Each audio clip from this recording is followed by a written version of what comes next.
Exit poll के results हमारे सामने आ चुके हैं और इन रिजल्ट्स को देख के सबके दिमाग में सिर्फ एक ही चीज आ रही है, स्टॉक मार्केट ओपन क्यों नहीं है?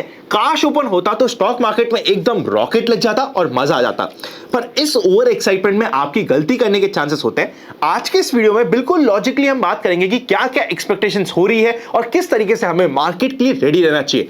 बाय द वे, कल ही हमने मार्केट के ऊपर और इलेक्शंस के ऊपर वीडियो बनाया था जहां पे डिस्कस किया था बिफोर द एग्जिट पोल कि मंडे को मार्केट एकदम अच्छा रहने की एक्सपेक्टेशंस है।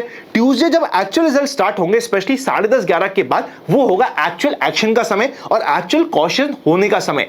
उसी पॉइंट को प्रॉपर्ली रखते हुए आज के पॉइंट्स में हम डिस्कशन करेंगे। आई होप वो वाला वीडियो आपने देख लिया होगा और अगर नए हो चैनल पे तो चैनल को सब्सक्राइब कर दो, बेल आइकन क्लिक कर दो ताकि आपको रेगुलर वीडियोस मिलते जाए। प्लस वीडियो को लाइक आप कर ही दोगे, मुझे पता है। Open for all free Telegram channel जिसका नाम है अनंत लड्डा, जिसका लिंक आपको डिस्क्रिप्शन में पिन कमेंट पे मिल जाएगा, उसको ज्वाइन कर लीजिएगा। फ्री टेलीग्राम चैनल है सभी के लिए और रेगुलरली वहां पे कुछ ना कुछ एजुकेशन आपको मिलता रहता है, तो आपको काफी मदद हो सकती है। तो चलिए चलते हैं मार्केट्स के ऊपर डिस्कशन शुरू करते हैं। देखिए, एग्जिट पोल हमें यह बता रहा है कि जैसे मोदी जी कह रहे थे कि अब की बार 400 पार, एग्जिट पोल ने भी उन्हीं के नारे को सस्टेन करते हुए और एक्सेप्ट करते हुए यह दिखाया है कि 370 380 के ऊपर एवरेज में सीट्स बीजेपी को और एनडीए को मिल रही है और सरकार जो एग्जिस्टिंग गवर्नमेंट है वो फुल पावर मेजॉरिटी के साथ रिपीट कर रही है। मार्केट को फर्क नहीं पड़ता कि कौन जीत रहा है, मार्केट को यह फर्क पड़ता है कि क्या एग्जिस्टिंग गवर्नमेंट कंटिन्यू कर रही है या नहीं कर रही। अगर करती है और एग्जिस्टिंग गवर्नमेंट ने ठीक काम किया होता है, स्पेशली डेवलपमेंट के लिए, इंफ्रा के लिए, तो मार्केट को पसंद आता है, क्योंकि मार्केट ये मानता है कि जो गवर्नमेंट का अभी तक एक्सपेंडिचर हो रहा था पिछले 5 सालों में, पिछले 10 सालों में, उसी डायरेक्शन में आगे भी खर्चा होता रहेगा। एक स्टेबल गवर्नमेंट होगी, वो अपने डिसीजन खुद ले पाएगी। एफआईएस जो आज के दिन सबसे ज्यादा नेट शॉर्ट है, अगर आप हिस्टोरिकली चेकआउट करोगे, ऐसे नेट शॉर्ट तो पिछले 10 साल में कभी भी एफआईएस नहीं हुए। तो एफआईएस इतने नेट शॉर्ट है, उन्हें वापस से कॉन्फिडेंस मिलेगा अगर जो एग्जिट पोल दिखा रहा है वही एक्चुअली हो जाता है तब। तो मतलब क्या हुआ? मतलब यह हुआ कि एग्जिट पोल को मंडे को, कल के दिन मार्केट सेलिब्रेट करेगा। ओपन होते ही मार्केट धूम धड़ाका दिखा के ओपन होगा। इतना ज्यादा गैप अप होने की एक्सपेक्टेशंस हो रही है कि इंडेक्स में अगर मेजर गैप अप हो जाता है, बाद में आप इंडेक्स को चेस कर ही नहीं पाओगे। आपको देखना पड़ेगा कि कौन से स्टॉक्स और कौन से सेगमेंट है जो सरकार के फोकस में रहते हैं। उन्हीं स्टॉक्स और उन्हीं सेगमेंट में आपको कुछ स्टॉक्स ढूंढने पड़ेंगे और स्टॉक स्पेसिफिक एक्शन पे कल के दिन ध्यान लगाना पड़ेगा।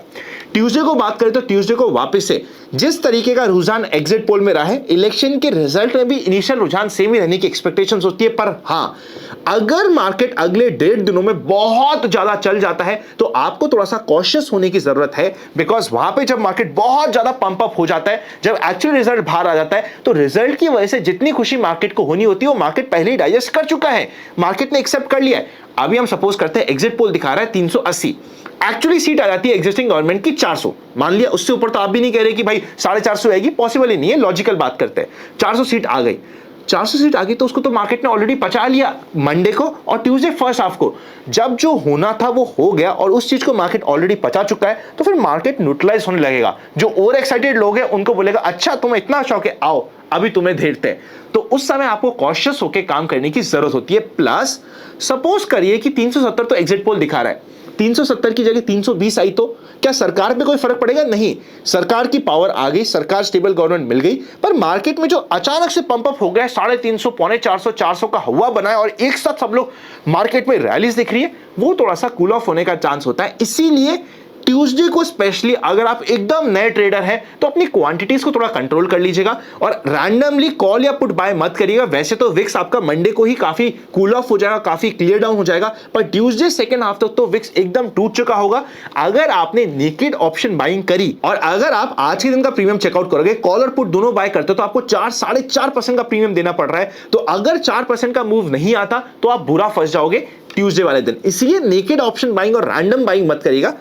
प्रॉपर स्ट्रैटेजी के साथ अगर कंफ्यूजन है और नए ट्रेडर हो तो आराम से देखिए, कोई जरूरी नहीं है कि आपको इलेक्शन पे दिन पे पैसा बनाया नहीं बनाया। कई बार हमें ना ऐसी हॉर्न लग जाती है कि मेरे को इलेक्शन के दिन और इसी इलेक्शन के दिन पैसा बनाना है, ऐसा कोई जरूरी नहीं है। आपको बहुत मौके मिलेंगे, पर हाँ ये एक बड़ी अपॉर्चुनिटी है। इस अपॉर्चुनिटी में मैं बिल्कुल भी नहीं कह रहा, आज के दिन काफी लोग कह रहे हैं आप तो मार्केट से बाहर बैठ जाओ। मैं ये कहता हूं कि आप बाहर तो गलती से मत बैठिएगा, पर अपनी क्वांटिटीज को कंट्रोल करके, अगर आपको नहीं समझ आ रहा, आपको डर लग रहा है, 1/10 कर दीजिए क्वांटिटी, पर मार्केट में रहिए, क्योंकि मार्केट में अगले 2 से 3 दिनों में, 4 दिनों में आपको 3-3, 4-4 साल की लर्निंग मिलने वाली है। किस तरीके से वॉलेटाइल होता है एक इवेंट पे सीखने को मिलेगा। तो मार्केट में बनिए, ध्यान रखिए, मंडे ट्यूसडे फर्स्ट हाफ तक एंजॉय कीजिए, उसके बाद एक्चुअल रिजल्ट्स देखिए। अगर रिजल्ट्स में थोड़ी सी अपसेटनेस होती है तो क्या ट्यूसडे सेकंड हाफ में थोड़ी प्रॉफिट बुकिंग आती है। इन सारी चीजों पे ध्यान लगा के काम करने की कोशिश करिए। कौन से स्टॉक्स आप बाय करने वाले हैं उसकी पहले से लिस्ट बना के रखिए कि क्या होगा कि कल के दिन मार्केट ओपन होगा, ओपन होते ही आपके पास 10 स्टॉक की लिस्ट रेडी होनी चाहिए जो आपके फोकस में, या 15 स्टॉक की लिस्ट रेडी होनी चाहिए। तो क्या वो आपकी लिस्ट रेडी है? उस लिस्ट को रेडी रखिए, अपने लेवल्स को रेडी रखिए, कहीं पे मौका मिल रहा है तो उसे ढूंढने की कोशिश करिए। फाइनली अब आप मुझे कमेंट करके बताइए कि जो एग्जिट पोल दिखा रहा है, अभी हम एवरेज लेते हैं कि बीजेपी और एनडीए की बात करते हैं, उन्हें 370 सीटें मिल रही है। क्या एक्चुअली एनडीए को 370 या उससे ऊपर सीटें मिलेगी या फिर कम मिलेगी? अपने ओपिनियन को कमेंट करिए। अगर आप किसी लॉजिक भी दे सकते हैं अपने ओपिनियन के साथ तो वो भी शेयर कीजिए, ताकि हम भी आपके ओपिनियन से, आपके लॉजिक से सीखे। डीमैट अकाउंट नहीं है तो डीमैट अकाउंट फ्री में ओपन करने का लिंक आपको डिस्क्रिप्शन में मिल जाएगा। डीमैट अकाउंट ओपन करने के आपके काफी बेनिफिट्स होते हैं, तो एक बार आप चाहो तो डिस्क्रिप्शन में दिए गए लिंक को कंसिडर कर सकते हो। Happy learning and I will see you very soon.